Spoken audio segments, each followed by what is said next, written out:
ગુજરાત ભાજપના પ્રદેશ અધ્યક્ષ હાલ તુરંત બદલાય તેવી શક્યતા નહીવત।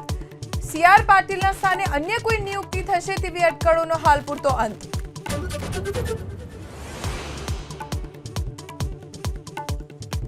રાજ્યના 21 જિલ્લામાં આજે ભારે વરસાદની આગાહી। 3 દિવસ સંઘ પ્રદેશ, દીવ, દમણ, દાદરા અને નગર હવેલીમાં યલો એલર્ટ। માછીમારોને દરિયો ન ખેડવા સૂચના।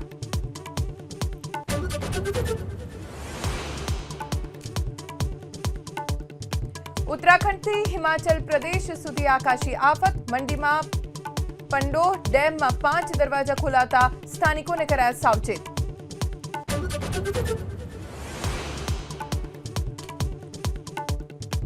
झारखंडના जमशेदपुर में भारे वरसादથી શાળામાં જળબંબાકાર। जिला प्रशासन की विशेष टीमें 162 બાળકનું પાણીના ધસમસતા પ્રવાહની વચ્ચેથી કર્યું રેસ્ક્યુ।